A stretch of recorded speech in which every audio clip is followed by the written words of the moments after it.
Voilà, très content de vous retrouver encore une fois de plus dans ces nouveaux numéros pour la première fois. N'oubliez pas de vous abonner massivement sur la chaîne pour ne pas rater aucune de nos prochaines vidéos. Comme d'habitude, dans cette chaîne, nous parlons spécialement de l'actualité sportive. Donc, la chaîne Abisso, tu peux savoir l'actualité sportive pour la première fois. Exercice aussi en abusera simple. Au s'abonner, au partager, au commenter, au savoir vraiment c'est moi votre humble présentateur Ira Maouissa depuis Kinshasa, la capitale de la République démocratique du Congo. Je profite pour cette occasion de saluer toutes les personnes qui nous suivent en ce net moment. Je vois les boss, les Muntu, n'a plus mot de Bissoko Zali, papa François Katamba, maman Sophie mère triplé, n'a plus Bambo de Bissika au Zali, mon vieux Pierrot Yamba, Bambo de Belé, Bissoko Zali, les boss, les Muntu, mon vieux Crispin Kabouya, maman Sylvie Malonga, pardon les mots mais sans qu'on a Ira Maoussa, n'a plus mot de Bissika Bozali. Ah, on est dans la chaîne Abisso, tu as tout sur là. Tout analyser à ce qui concerne le football congolais. Parce qu'actuellement, objectif est encore, il y a une qualification Coupe du Monde. Raison pour laquelle, tout jouer à tout le bas. Tout limité que, quand on est à moi, moukié, tout c'est la soit après 4 ans, tout la qualification de la Coupe du Monde, tandis que, tu as mis la porte pour aller à la Coupe du Monde. Aujourd'hui, nous sommes là, on va parler sur les binationaux. Quels sont les binationaux qui vont venir au mois de mars? C'est la thématique, mais c'est la question, Oyo. Les Congolais se sentir à l'aise sur le banc syrien. Quels sont les binationaux qui vont venir au mois de mars? On va parler de ça, on va parler aussi à ce qui concerne le préparatif. Il y a final du mois de mars. Tout le papier retour en forme des joueurs. Moussous au Bazaki na Coupe d'Afrique des Nations, mais besoin en forme de club Bango. Tout le bilan émission. On va parler aussi à ce qui concerne la performance de Dimitri Berthold. Pour sa première sélection au club du Canada, il était élu homme du match. On va parler sur sa performance. Est-ce qu'il rassure déjà? Il est déjà candidat sérieux pour le mois de mars. Ce sont des questions qu'on devrait se poser. On va parler aussi sur l'organisation de la CAN. Parce que la RDC, ton rêve d'organiser CAN. Maintenant, d'un côté, on nous parle d'une organisation de la CAN. Uniquement la RDC doit organiser. Mais de l'autre côté, on nous parle de la co-organisation avec le Congo-Brazzaville. Tout le monde belango, nasuka tout le mercato, tout le monde qui est mercato quand on a pays mususu. Il y a d'autres joueurs au Bazaki, la probabilité de quitter le club, mais il y a plus moyen. Bazati fait une saison pour s'engager, mercato de Kangami, tout le monde belango, tout sur la série, tout s'abonner, tout partager. Tout le monde a besoin de jeunes qui ont une communauté congolaise, donc la seule façon à encourager biso ou s'abonner, ou partager, commenter, c'est la maman qui toque en mingi. Tout le monde est concerné par binationaux, parce qu'actuellement nous tous ça pour ça joueur baya. Tu as vu ce qu'il y a actuellement secteur tout passe, c'est secteur offensif. Bah t'as qu'un habitude va marquer vraiment comme il faut. Raison pour laquelle à chaque fois toujours que on voulait renforcer l'attaque. On voulait renforcer l'attaque. Parce qu'au mois de mars, c'est une finale. Et ça dit que au match non. Et alors, Bobet est finale. On gagne ce coupe. C'est comme si on joue la finale de la CAN. C'est plus dire qu'il y a de finale la CAN. Parce que si on finit la CAN, on poli. Vous avez une médaille. Mais on a sur le poli. Tu as une raté Coupe du Monde. Raison pour laquelle, tu as limité que Babylon, tout le monde a Coupe d'Afrique des Nations, il y a Maroc et la Nabis na match. Tu as vu que le secteur offensif ne passe. Actuellement, là où on doit ajouter certains profils, certaines personnes, certains joueurs, c'est l'attaque. C'est l'attaque. Maintenant, la grande question est que, au mois de mars, quels sont les joueurs qui vont venir renforcer l'équipe congolaise? Au mois de mars. Tu as une question parce que au mois de mars, il y a Kalumundo, Pululu, Moussaba. Maintenant, actuellement, c'était un objectif pour nous d'avoir un joueur dans la section congolaise dans le mois de mars. Maintenant, selon l'entraîneur, il n'y aura pas vraiment beaucoup de nouveaux joueurs au mois de mars. Ceux qui sont nouveaux joueurs, ils ont entre 3 ou 2. Ceux qui ont 4. Mais je ne pense pas que Bakoum a 4. Ils ont entre 3 ou 2. Maintenant, selon les informations en ma possession, les joueurs ont na chance, un candidat sérieux pour le mois de mars. Les nouveaux joueurs, il y aura entre Marc Bola, Bondo, affirme que Pouloulou fera son retour. Ouais, ça va jouer. Parce que le coach doit toujours penser dans mes échecs, mais aussi avec des joueurs qui ont une qualité, mais actuellement ils sont en forme. Comme Diangana, lui aussi c'est un attaquant, il est en forme avec son club. Oui, ça il fait son retour. Silas il fait son retour. Donc actuellement, tout le monde est attaque n'est pas sur carburité parce que tout le monde a na barrage, tout le monde na quand attaque n'est pas sur carburité. Mais la majorité, bah joueur au bassin la attaque n'est pas sur carburé, bah ça vraiment été. On peut citer Silas Katopa na quand dernière. Tout le monde qui méchec soit banné, Silas Katopa soit côté, match a changé. Mais là, il n'était pas là, mais actuellement il est en forme avec son club. De l'autre côté, Yohan Wissa, il avait raté le 2 matchs à barrage, il avait raté la canne. C'est l'un des atouts. C'est un joueur important pour nous. Tout le monde peut attaquer plus de défaillance parce que oui, c'est pas ça quitté. Maintenant, oui, ça, obligatoirement, il doit faire son retour. Diangana aussi, il avait raté la canne, a raté le match à barrage, il doit faire son retour. Donc le coach ne doit pas vraiment appeler les nouveaux joueurs sur une attaque.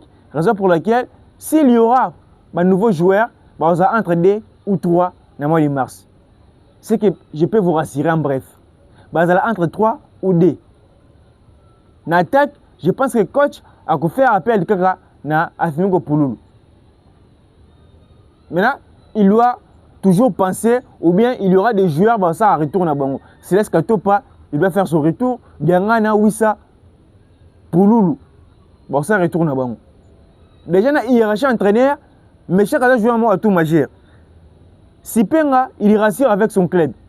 Le joueur qui ne rassure pas, c'est Michel Ange Balikoucha, vie des prières Moukina Celtic. Maintenant, les coachs, je ne pense pas que les coachs doivent écarter par exemple Sipenga, mais chaque il pour Abenga, Moussaba, Abenga, Silas. Maintenant, le coach doit, par exemple, écarter Balikoucha pour appeler Sipenga. Raison pour laquelle, dans l'attaque Nabiso, il n'y aura pas vraiment d'attaquant ou baroya qu'on rejoint l'équipe dans le mois de mars. De l'autre côté, coach a pensé à de nouveaux joueurs, à anciens joueurs, à en forme.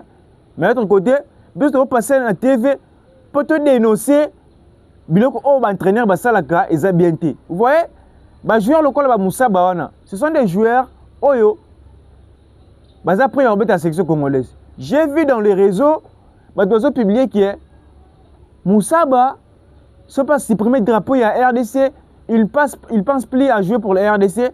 Par contre, quoi, il y a un groupe de Congolais qui a créé une page Facebook communauté de freinage. Ce joueur à Lobi Bongo va bloquer. Oh, avant, il a foutu. Maintenant, erreur wana et où tu n'as pas na biso ou bien pas joueur. Tu condamnes un joueur wana qui peut pas dans les drapeaux RDC. Il faut que condamner la fédération na biso.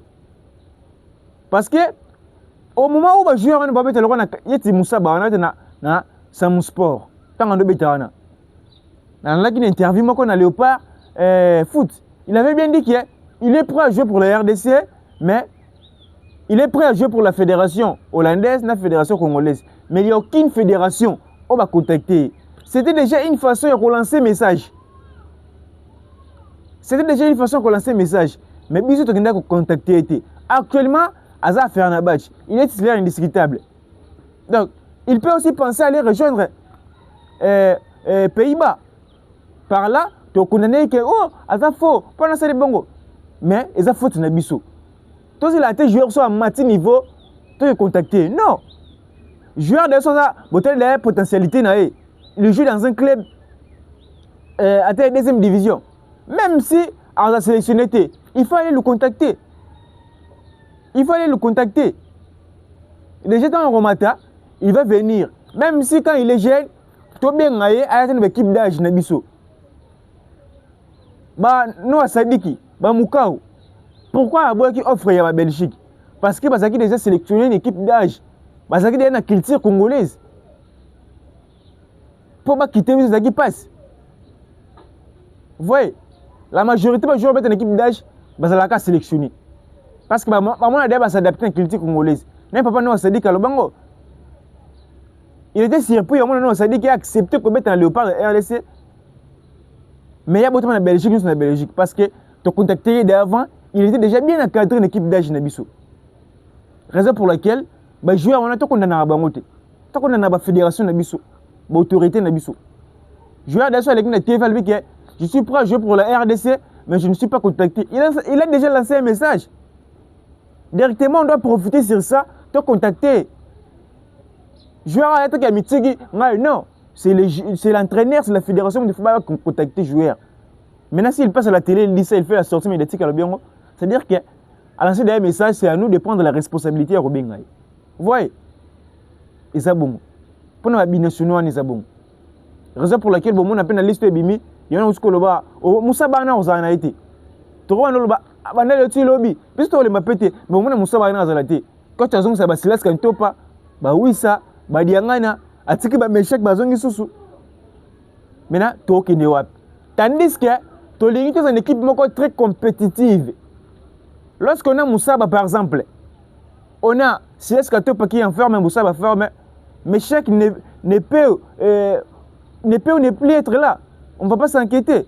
Parce que tu vois que Silas Katopa, s'il est sur le terrain, Chanzme Salama, Moussa Bakota, il est en forme. Mais actuellement, Michel Elia, qui n'est pas en forme dans son club, on va mettre à 86 minutes. Silas Katopa, il revient en forme. Le début que ce Michel a dit Silas Katopa au côté. Ce Michel a rassuré, tu la Silas Katopa. Vous voyez? Coach, il faut bon ça. Il faut te contacter avec joueur avant. Aujourd'hui, on parle de Seni Mayoulou. Maintenant, il y a son frère, à Bristol City, accueilli au Roca, première division portugaise. Actuellement, nous pensons toujours à Mavidedi, Seni Mayoulou. Mais son frère, Fali Mayoulou, pourquoi pas te contacter? Aya. Maintenant, quand il va rejoindre Paris Saint-Germain, Manchester City te contacter. Directement, lui aussi, il ne va pas penser à la section congolaise. Il doit penser à une équipe nationale française. Mais si tu te contacter déjà bien avant, à son envie, on a Gouya. Vous voyez? Je ne vais pas contacter. Pour autant, l'équipe Nabiso, joueur na âge bazanango, tolingi, jeune baya. Moi, tout le monde a un mouka bêta. Non, Sadiki, milliers, jeune bazan. Ce sont des jeunes. Maintenant, l'attaque Nabiso, Babakambo, peut-être la Coupe du Monde autour de Kende. La CAN 2027, ça sera sa dernière CAN, Bakambo. Mais peut-être que ce sera la dernière CAN. Bongonda aussi, vous voyez. Tout le monde est beaucoup, il y a raison pour laquelle tout le monde est jeune. Tout le monde a contacté nos jeunes. Tout ce qui a raté, va pousser dans son indéniné. Tout contacté les jeunes. Baya tout bête. C'est ça bon. Maintenant pour le mois de mars, c'est l'information en possession. Coach, on va bien à 3 joueurs. Les 3 joueurs sont favoris. Et ça, à part, affirmer que Poulou a son retour, mais 3 nouveaux joueurs, il y a Marc Bola, Jérémy Ngakia, Nawérani Bondo. Donc il faut vraiment changer. Parce que coach dit souvent qu'il fait la continuité. Baya. Mais, tout le monde qui qualifié Coupe du Monde, coach a changé phrase de continuité. Parce que nous ne pouvons jamais jouer la Coupe du Monde, nous avons joué au bazar à Makata de Moussous. Vous voyez? Mais vu qu'il y a des joueurs au bazar en forme de club, ça sera très bénéfique pour nous, Baya, Tobeta. Et ça vraiment Kitoko Mingi. Makam tout ça, vraiment Kitoko Mingi. On va parler à ce qui concerne le retour en forme des joueurs. Il revient en forme. Il est candidat sérieux déjà pour la liste de Sébastien Desabre. Si moi j'étais en place de l'entraîneur, je voulais composer une liste actuellement. Yangana, Silas, Wissa, ça retourne à Bango. Parce que dans ça, les titres de comparaison, dans une attaque de carburant dans la Coupe d'Afrique des Nations, dans une attaque de Zala, ils ont bon côté. Vous voyez? Donc, c'est ce que tu pas. Tout à l'heure, match n'a pas été comme Makaki. C'est un joueur, on a regretté l'absence de Nakan. 1 contre 1, il est fort. Oui, c'est le revient en forme. Diangana n'en parle même pas, a enchaîné le match. Bazaba, joueur au Bazak, candidat sérieux pour la liste de Sébastien Desabre du mois de mars. Et là, c'est le cas, nouveau joueur en attaque, parce que Diangana wana, Silas, bah affirmer que pour Loulou bah oui ça bon ça retourne bango peut-être les coachs de écarter Michel Mbalikwisha Sipenga mais si moi j'étais à la place de l'entraîneur je dois laisser Sipenga mais Michel Mbalikwisha les coachs a quoi écarter parce que ça a marqué DG raison pour laquelle on va dire bah oui ça bah Silas ka tompa baza vraiment forme na ba club na bango bazo beta ba tir indiscutable bazo marquer pe loko to sengi to linginde yangwana so to monike totali week-end to monike oui c'est marqué bakamba marqué yangana marqué Silas c'est marqué et ça la biso bien et ça la biso bien bon ba te question ba marqué kuna aba ko ba marqué te ou bien so kuna ba marqué te aba ko ba marqué non. Il ne faut pas dire ce genre de choses.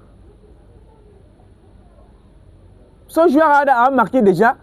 Azana Motouana. Tu connais Bakambu na Europa League. On a fini un match, on a marqué. Tu bengi a marqué contre Soudan, a marqué contre Sénégal.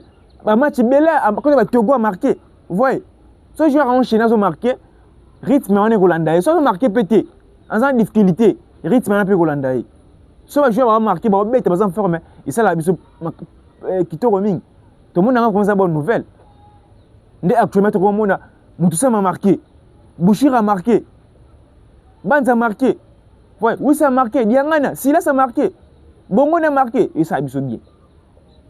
Et ça a vraiment bien. Ma Kassi équipe est bien. Préparation à barrage. Déjà, tout le mois de février. Début mars, les coachs doivent publier la liste. La liste, il y a 23 ou 26 joueurs. Mais moi, je dirais que le coach fait une liste de 26 joueurs. Liste de 26 joueurs. Il faut que tu aies un joueur supplémentaire. Il y a un pas entraîneur, il faut un accent d'attaque. Nous avons bien un Glodin Lepo. On va mettre un cas de chiffre. Parce que actuellement, Glodin Lepo a une forme que les Gabataka sont tous dans le monde. Donc, à 26 joueurs, Bataka va dominer. À 10 attaquants. 16 joueurs, on va militaire, on va garder, on va défenseur. Liste de 26 joueurs et liste au mois de mars. Les joueurs vont être au final de Coupe du Monde. Objectif, c'est vraiment Coupe du Monde. On va parler maintenant sur l'organisation de la CAN 2000. Bon, organisation de la CAN. Parce que 2028, on n'a pas déposé la candidature. On n'a pas encore déposé la candidature. Les Burkina, l'Afrique du Sud et l'Éthiopie vont déposer la candidature. Ils sont déposés. Maintenant, le ministre des Sports, le président de la République et la première ministre, Madame Julie Sumina, il avait dit que la RDC rêve d'organiser la CAN 2028.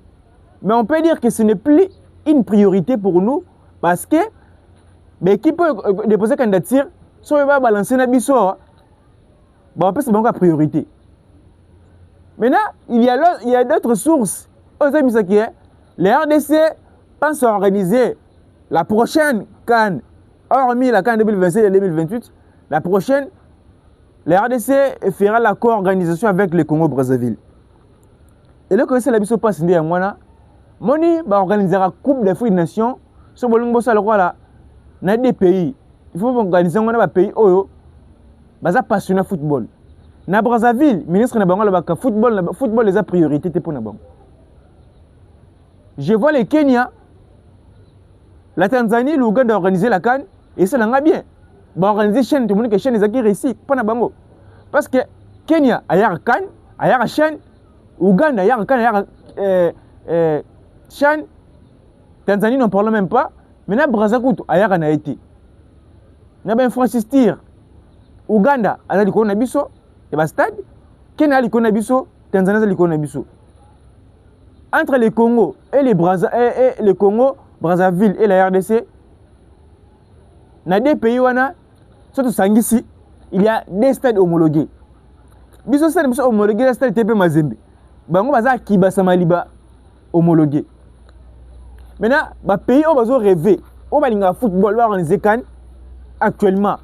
Vous pensez organiser la CAN entre des pays? Est-ce que vous avez des stades homologués? Brazzaville est un stade homologué, stade national.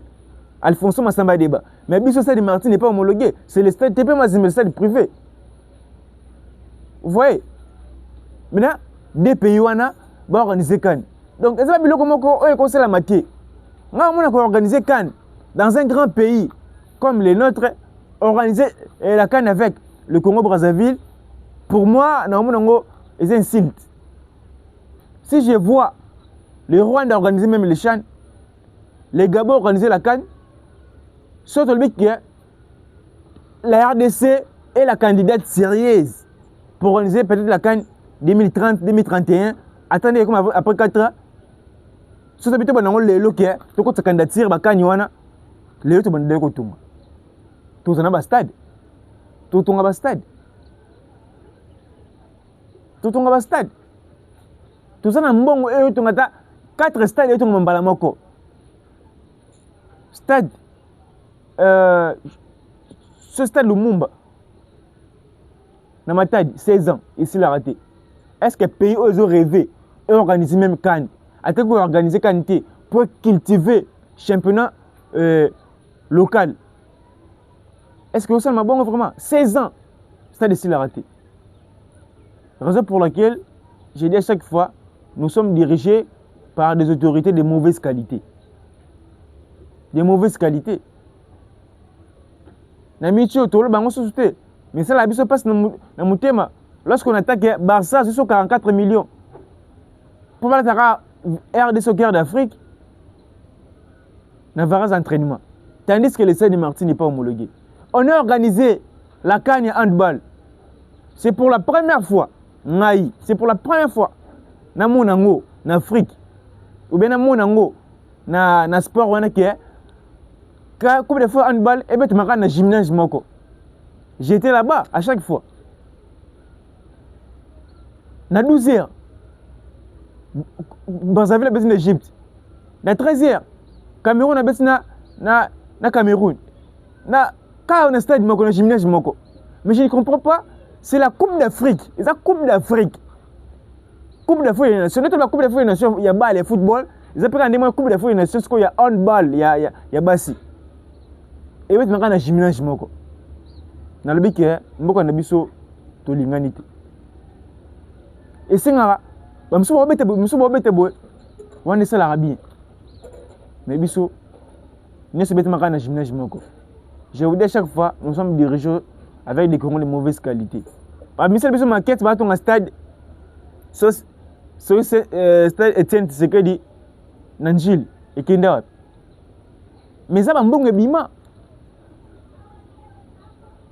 Donc, en bref, tout le monde a été organisé CAN. Ce qui est caraboué. 2028 au côté, peut-être le ministre sport au niveau de l'Olungo. Moussou soir, il y a une ambition. Il n'y a pas de l'Olungo, ton doki carabou. Tout le monde a organisé CAN. Tout le monde a un jour tu organises ta CAN. Tout le monde a organisé CAN. Mais pour organiser, c'est facile. Tout ça est dirigé par les Congolais. Il y a mauvaise qualité. On va prendre la dernière thématique, c'est Mercato. Mercato, nous voyons très bien que Mercato est Kangami. Mercato est Kangami. RDC, tout est quitté. Tout est quitté. À l'exception, il y a. Tout le monde à l'exception. Il m'a soit. Ou à quel joueur libre dans Lance. Au Bakambu. Si c'est aussi là. Na réelle bêtise. Nga batu oza na posa baki kusangana na club mususu ezali Kampwadi na Bakambu. Parce que Kampwadi va beta na ligue so ligue na championnat polonais baza avant dernier. Donc ce baza relégué na deuxième division, on va beta deuxième division polonaise. C'est trop lent. Raison pour laquelle l'engaki a que des Cremonaises. Maintenant club na yebo iko libéré a que Cremonaises. Mercato Kangami. Espérons qu'il y a fait à saison, tant Mercato et Fongama, à qui s'engage dans le club Moussoussou. Pour ça que la deuxième division, et ça a bien été. De l'autre côté, on a un Bakambu qui était dans le viseur. Il y a Genoa, Mallorca, Real Oviedo. Real Betis, Penatiki à Kende. Mais ils ont hésité à Oboero Kende. Mais à ça, il y a des gîtes dans le club. J'ai dit à chaque fois, mon Bakambu, ce n'est plus le même Bakambu que contre Villarreal. Bakambu, c'est Bakambu qui est raté. Parce que Bakambu qui est raté, soit bien le club est libéré. Tout le monde est grand club et tu l'es mis. Un grand club et tu l'es mis. Mais là, actuellement, Azam Marata DG. C'est un joueur titulaire de notre sélection. Babylon, on se tente au loba. N'importe quoi. Pourquoi le bibongo? Même si tu as la ratane DG. Football, non ratane DG. Atoye que le clavier. Atoye que le kumamutuka. Atoye que la guitare. Ceux qui pas guitariste, mais tu as plus de formation, soma guitare. Atoye que la machine. Tu soma ordinateur. Pose un attente DG. Tu vois, tu as un joueur titulaire, mais attend DG. Tu as préparé la Coupe du Monde. Tu as un barrage. Parce que l'équipe est dans la Coupe du Monde. La Coupe du Monde. Tu as affronté les grands défenseurs dans le joueur à DG. Mais le connaissez là qui à chaque fois que tu as proposé qu'il faut un nouveau joueur. Pour que l'équipe nationale sénégalaise, Nathalie Diouf, dans le Canal Plus, il a bien dit qu'il y a l'équipe du monde va gagner. Pourquoi pas une équipe solide? Alors bien, Nathalie intervient, il a raison. L'équipe dans le monde actuellement, comment ça s'appelle Sénégal? L'équipe dans le monde, comment c'est Sénégal? Angleterre, comment c'est Sénégal? Brésil, comment c'est Sénégal? Parce que dans chaque secteur, dans chaque poste, il y a des joueurs de qualité. Les gens vont attendre des jeunes. Vous voyez? Raison pour laquelle Albert Yango. Mais bien déjà, tu as vu Coupe du Monde. Actuellement, tu as vu que gagné barrage. Moi, je n'ai pas vu que en Portugal. Tu as vu que tu as dit, ah, tu as dit que obligé de faire tu as dit que tu as dit Japon. Tu as dit que tu as Portugal. Pour ça, il y a des comparaisons. Ah, Cristiano Ronaldo. Ah, des fois, c'est un Ruben Diaz. Nani Bana Cancelo, Bana Nino Mendes. Otalisco. Ah, biso Michelia. Ah, Marata DG. Otalibo. Ah, Bakamba Marata DG. Tu l'as mis DG Likesili. Maintenant, les Sénégalais, tu vas au Brésil, Angleterre, Argentine. Baby, qui est Bango Kuna Messi. Ah, biso toi Sadio Mané. Alvarez, Jackson. Hein? Parce que Simeone, joueur il y a Atlético, Ibrahim Bay, l'Atlético de Madrid, na Paris Saint-Germain. C'est une égalité.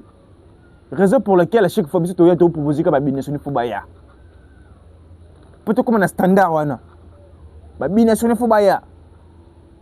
Tu vas comparer avec l'équipe moi, non, ce n'est pas ça. Tu vas comparer avec l'équipe à l'Icolo. Le critère, on a tout, il faut dans la sélection de Bisso. Dès que tu as des va Brésil, tu as parce qu'actuellement, des va Brésil, tu as mais il y aura des Congolais, tu as tu as un complexe de Bosso. Parce que tu as un titre de comparaison. Et là, tu as une raison pour laquelle tu as les gens de Bisso, ils attendent des G. On a déjà opportunité qui est de Mallorca. Si on va proposer tant de G, on a bienvenue à la sélection congolaise. On a besoin de vous. Mais le plus important, la chose que tu dois chercher actuellement, c'est le temps de jeu. Vous voyez? C'est le temps de jeu. Espérons qu'il a fait saison. Alors, je ne clairement ma case parce que quand Baza parmi les rares joueurs congolais, Baza va bon manager. Moutaouti Chine, Marseille, à qui Galatasaray, à qui Olympiakos. Vous voyez? À Real Betis, Baza parmi les rares joueurs congolais, Baza va bon manager. Espérons après faire saison. À rejoindre un grand club et aussi là vraiment Kitoko Mingi. C'était moi, votre humble présentateur Ira Maoussa depuis Kinshasa, la capitale de la République démocratique du Congo. Pour la première fois, écoutez une émission, exercice Zara simple. Au s'abonner, au partager, au commenter, au savoir vraiment c'est Mingi. Napesi Papa François Kata Mamote, Maman Sophie mère triplé. Mamote Bele Bisiko Ozali, Tolia Tomila, et c'est Mingi, Maman Sophie, Mingo le Bezate, Yomoroye, Mamote Bele mère triplé Bisiko Ozali. Je vois aussi les boss, les Muntu. Beaucoup de respect à vous, les boss, les Muntu. Bambo Tebele Boussiko Zali. Mon vieux Crispin Kabouya, maman Sylvie Malonga. Bambo Tebele Boussiko Zali. Mon vieux Perro Yamayamba depuis Mikili. Bambo Tebele Boussiko Zali. On se retrouve à la prochaine pour une prochaine émission. Quant à moi, je vous dis au revoir.